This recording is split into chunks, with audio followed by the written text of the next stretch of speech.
Film की शुरुआत में हम देखते हैं कि एक आदमी चाकू से एक बड़ी सी सील मछली को काट रहा है, जिसके बाद वो उसका पैर सिल्क के पेट के अंदर रख देता है। फिर वो सिल्क की चर्बी को उबालकर अपने पैर पर हुए फ्रोस्ट बाइट यानी कि शीतदंश पर लगाता है। क्लेमेंस नाम का ये आदमी काफी लंबा सफर तय करके यहाँ तक पहुंचा है और अभी भी उसे हजारों किलोमीटर का सफर तय करना है। दोस्तों, सच्ची घटना पर आधारित इस फिल्म का नाम है as far as my feet carry me. ये साल है 1945 का। कुछ जर्मन सैनिकों को रशियन फ्रंट पर पकड़ के युद्ध कैदी बनाया गया है। इन सभी को 25 साल की सजा सुनाते हुए 10,000 किलोमीटर दूर भेजा जाता है। ट्रेन में सफर तय करने के बाद उन्हें पैदल चलकर जाना है, क्योंकि इससे आगे कोई रेलवे लाइन नहीं है। सभी कैदियों को ठंड में बर्फ पर चलने के लिए मजबूर किया जाता है। इन कैदियों ने कई दिनों से खाना नहीं खाया है, इसलिए कई कैदी भूख से मर रहे हैं, तो कई कैदी ठंड के कारण। फिर भी इन कैदियों के पास चलने के अलावा कोई और रास्ता नहीं है। करीब 1.5 साल तक कई मील चलने के बाद सभी कैदी उनकी जेल तक पहुंचते हैं, लेकिन इस जेल की न तो कोई दीवार है न कोई दरवाजा, चारों ओर सिर्फ बर्फ ही बर्फ है। इसलिए बिना खाने के सामान का इंतजाम किए यहाँ से वो भागने की कोई सोच भी नहीं सकता। यहाँ पर खदान में पहले से ही कई जर्मन काम कर रहे हैं और नए कैदियों को भी काम पर लगा दिया जाता है। दिन रात की कड़ी मेहनत और रशियन सेना के अत्याचार के कारण जर्मन सैनिकों की यहाँ से भागने की इच्छा भी खत्म हो गई है, क्योंकि उनकी चारों ओर सिर्फ मौत है। लेकिन क्लेमेंस को यकीन है कि वो यहाँ से निकल सकता है। उसे अपनी पत्नी और बेटी के लिए यहाँ से भागना ही होगा। एक रात क्लेमेंस को मौका मिलते ही वो कोयला ले जाने वाले कन्वेयर बेल्ट पर चढ़ जाता है। फिर वो कोयला ले जाने वाले वैगन में छिप जाता है। क्लेमेंस को लगता है कि वो बच गया, लेकिन तभी वैगन रुक जाता है और एक रशियन सैनिक उस पर गन तान देता है। सजा के तौर पर क्लेमेंस को ओपन एयर सेल में बंद कर दिया जाता है। ठंड में हो रही बारिश में पूरी रात क्लेमेंस उस अंडरग्राउंड सेल में बंद रहता है। सुबह होते ही वहां पर वार्डन आता है, जो क्लेमेंस को कुछ नहीं करता, लेकिन सिर्फ इतना कहता है कि तुम्हारे साथी तुम्हारा इंतजार कर रहे हैं। अपने साथियों के पास वापस आते ही क्लेमेंस समझ जाता है कि वार्डन ने ऐसा क्यों कहा था। सभी कैदी क्लेमेंस को सजा देने के लिए तैयार है, क्योंकि क्लेमेंस के भागने के जुर्म में वार्डन ने सभी कैदियों को 5 दिन का खाना देने से मना कर दिया है।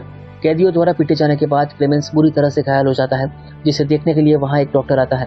क्लेमेंस उस डॉक्टर को कहता है कि वो उसकी पत्नी को एक लेटर लिखे, लेकिन डॉक्टर कहता है कि यहाँ से कोई भी लेटर भेजा नहीं जा सकता। डॉक्टर कहता है कि इस जेल के चारों ओर लीड है, जिसके जहर के कारण कभी ना कभी यहाँ के सभी लोग मारे जाएंगे। दोस्तों, यहाँ पर हमें पता चलता है कि ये डॉक्टर भी जर्मन कैदी है और उसने कई साल पहले यहाँ से भागने की कोशिश की थी, लेकिन भाग नहीं पाया और उसे अभी अभी पता चला है कि उसे कैंसर है, इसलिए उसने यहाँ से भागने के बारे में सोचना भी छोड़ दिया है। लेकिन क्लेमेंस का यहाँ से भाग जाने का जज्बा देखकर डॉक्टर उसकी मदद करने के लिए तैयार होता है। डॉक्टर क्लेमेंस को कुछ खाने का सामान, ओवरकोट, एक बंदूक और कुछ गोलियां देता है। अब डॉक्टर के बताए हुए रास्ते पर क्लेमेंस रात के अंधेरे में निकल जाता है, लेकिन उसे मालूम नहीं है कि यहाँ से घर तक पहुँचने के लिए उसे 14,000 किलोमीटर का सफर तय करना होगा। अगली सुबह वार्डन को पता चल जाता है कि क्लेमेंस भाग गया है, इसलिए वो तुरंत डॉक्टर के पास आता है, लेकिन डॉक्टर ने सुसाइड कर लिया है।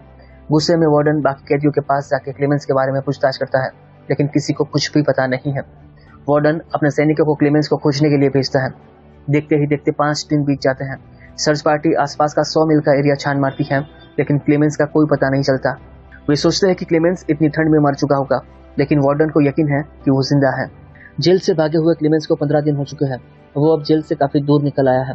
उसके चारों ओर सिर्फ और सिर्फ बर्फ है। उसका खाना भी खत्म हो चुका है। क्लेमेंस काफी थक चुका है। उसके पास एक कदम आगे बढ़ने के लिए भी शक्ति नहीं है। वो वहीं लेट जाता है। कुछ देर बाद क्लेमेंस को कुछ दूरी पर सील मछली दिखाई देती है। वो तुरंत अपनी बंदूक निकालता है, लेकिन भूख और ठंड के कारण कांपते हाथ से वो गोली चलाता है, जो निशाना चुक जाती है। सील को भागता देख क्लेमेंस अपनी पूरी ताकत लगाकर उसके पीछे जाता है। तभी फिसलने के कारण उसका एक पैर बर्फ के पानी में धंस जाता है, जिससे उसके पैर पर फ्रॉस्ट बाइट हो जाता है। पैर में दर्द के बावजूद वो सील के पीछे जाता है और उसे मारने में कामयाब होता है। अब क्लेमेंस का खाने का प्रॉब्लम तो सॉल्व हो चुका है, लेकिन उसके आसपास कोई नहीं है। अपना मानसिक संतुलन बनाए रखने के लिए वो खुद से ही बातें करता है और रास्ता न भटक जाए, इसलिए बार बार कंपास निकालकर रास्ता देख लेता है। कुछ दिन तक ऐसे ही चलने के बाद एक दिन क्लेमेंस को दूर से एक पेड़ दिखाई देता है। उसे यकीन नहीं होता। वो दौड़ता हुआ पेड़ के पास जाता है और गले से लगा लेता है। बर्फ के मैदान में पेड़ दिखने का मतलब था कि अब वो मैदानी इलाके से काफी करीब है। आखिरकार क्लेमेंस फॉरेस्ट एरिया में पहुंच जाता है। रात को वो आग जलाता है और वहीं सो जाता है, लेकिन अगले दिन भयानक तूफान आता है। क्लेमेंस अपने आप को बचाने की कोशिश करता है, तभी एक पेड़ उसके ऊपर गिरता है और वो बेहोश हो जाता है। कुछ वक्त बाद वहां से गुजर रहे गोल्ड माइनर्स को क्लेमेंस दिखता है। वो उसे बचाकर अपने साथ ले जाते हैं। यहाँ हम देखते हैं कि क्लेमेंस को जेल से भागे हुए 2 साल बीत चुके हैं। मौसम बदल चुका है। अभी भी वो अपने घर से 10,000 किलोमीटर दूर है। अब वे तीनों नदी पार करते हैं। नदी में पानी का बहाव ज्यादा होने के कारण एक गोल्ड डिगर नदी में गिर जाता है। क्लेमेंस भी उसे बचाने के लिए नदी में कूदता है। वहीं दूसरा गोल्ड डिगर वहां से चला जाता है। वो अपनी झोपड़ी में जाता है। उसे लगता है कि उसका साथी अब नहीं आएगा, इसलिए वो उसके हिस्से का सोना अपने पास रख लेता है। तभी वहां पर क्लेमेंस के साथ वो आदमी आ जाता है और अपने साथी को गोली मार देता है। अब उसे किसी पर भरोसा नहीं है और अपने गोल्ड की सुरक्षा के लिए वो क्लेमेंस पर भी हमला करके उसे बर्फीले पहाड़ से नीचे फेंक देता है। ऊंचाई से गिरने के बाद क्लेमेंस कुछ देर के लिए बेहोश हो जाता है। जब उसे होश आता है तो अपने आप को भेड़ियों से घिरा हुआ पाता है। भेड़िए उस पर हमला करते हैं, इसलिए वो पेड़ पर चढ़ने की कोशिश करता है लेकिन नाकामयाब रहता है। तभी वहां पर गांव का एक आदमी आके गोलियां चलाता है, जिससे भेड़िए भाग जाते हैं और वो आदमी क्लेमेंस को अपने गांव लेकर आ जाता है। कुछ दिन तक इलाज और आराम मिलने से क्लेमेंस बिल्कुल ठीक हो जाता है, लेकिन क्लेमेंस की दिक्कतें इतनी जल्दी खत्म होने वाली नहीं है। जेल के वार्डन ने क्लेमेंस के लिए वांटेड का नोटिस जारी किया है, इसलिए क्लेमेंस को यहाँ से जाना होगा। जाने से पहले गांव के लोग उसे खाने पीने का सामान और एक हस्की डॉग देते हैं। करीब 1 साल तक आगे चलने के बाद क्लेमेंस आइसलैंड से बाहर आ जाता है।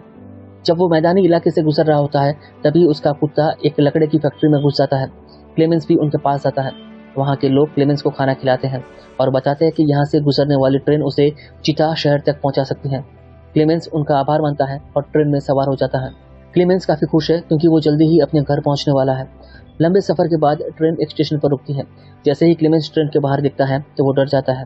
दोस्तों, यहाँ पर हमें पता चलता है कि लकड़े की फैक्ट्री के ओनर ने क्लेमेंस को पहचान लिया था और उसके बारे में वार्डन को इन्फॉर्म कर दिया था, इसलिए वार्डन अपने सैनिकों के साथ स्टेशन पर खड़ा है। इस मुश्किल घड़ी में क्लेमेंस का डॉग वार्डन पर हमला करता है। मौका देखकर क्लेमेंस वहां से भाग जाता है। वो स्टेशन के ब्रिज पर चढ़ जाता है और वहां से गुजर रही चलती ट्रेन पर कूद जाता है। वहां से बच निकलने के बाद कई महीने बीत जाते हैं। क्लेमेंस आखिरकार सेंट्रल एशिया पहुंचता है। वो एक शहर में घूम रहा है। उसे भूख भी लगी है लेकिन उसके पास पैसे नहीं है। तभी वहां पर एक लड़का आके क्लेमेंस की जेब में ब्रेड का एक टुकड़ा रख देता है जो वहां खड़ी 2 लड़कियों ने भेजा था। क्लेमेंस उसे लेकर वहां से भाग जाता है। तभी वहां पर खड़ा एक यहूदी आदमी उसे देख लेता है। क्लेमेंस एक चर्च में जाता है और वो यहूदी उसके पीछे आता है। यहूदी आदमी ये जानते हुए कि क्लेमेंस एक जर्मन है, वो उसके बारे में किसी को कुछ नहीं बताता, उल्टा क्लेमेंस को अपने घर ले जाता है। क्लेमेंस उसके घर रुककर अपना हुलिया ठीक करता है। वो आदमी क्लेमेंस को अपने घर रुकने के लिए कहता है और बाहर जाता है। जब वो वापस आता है तो देखता है कि क्लेमेंस उसके घर पर नहीं है, इसलिए वो चढ़ जाता है जहाँ पर उसे क्लेमेंस मिलता है। क्लेमेंस कहता है कि वो किसी पर भरोसा नहीं कर सकता। तभी वो आदमी क्लेमेंस को पासपोर्ट और उसका पास दिखाता है। क्लेमेंस उसका शुक्रिया अदा करके वहां से निकल जाता है। वो एक ट्रक पर सवार हो जाता है लेकिन सड़क खराब होने से उसे पैदल जाना पड़ता है। काफी वक्त चलने के बाद वो बॉर्डर तक पहुंचता है और अपना पास दिखाता है। स्टाफ को कुछ डाउट होता है जिससे क्लेमेंस घबरा जाता है, लेकिन कुछ जांच करने के बाद वो उसे जाने देते हैं। गेट से बाहर निकलने के बाद वो राहत की सांस लेता है और ब्रिज पर आगे बढ़ता है। इस ब्रिज को पार करने के बाद क्लेमेंस भगोड़ा नहीं रहेगा। तभी क्लेमेंस के चेहरे पर तेज लाइट पड़ती है। उसके सामने एक आदमी खड़ा है। वो और कोई नहीं लेकिन जेल का वार्डन है। क्लेमेंस घबरा जाता है। वो मुड़कर वापस जाने की कोशिश करता है, तभी वार्डन उसके रास्ते से हट जाता है। वो सहमे कदम से वार्डन के सामने से गुजरता है। तभी वार्डन कहता है कि जीत मेरी हुई है। ये 2 सैनिकों की लड़ाई थी जो हार मानने के लिए तैयार नहीं थे, लेकिन वार्डन उसे कहते हुए जाने देता है कि ये मेरी जीत है। आखिरकार क्लेमेंस जर्मनी में अपने गाँव लौट जाता है। उसकी पत्नी और बेटी चर्च में है। क्लेमेंस चर्च में आता है, तभी उसकी बेटी पीछे मुड़कर देखती है और अपने पिता के पास जाती है। 7 साल और 14,000 किलोमीटर पैदल चलने के बाद आखिरकार क्लेमेंस अपने घर लौट आया है। खुशी से उनकी आंखों से आंसू निकल आते हैं और इसी के साथ सच्ची घटना पर बनी ये फिल्म समाप्त हो जाती है।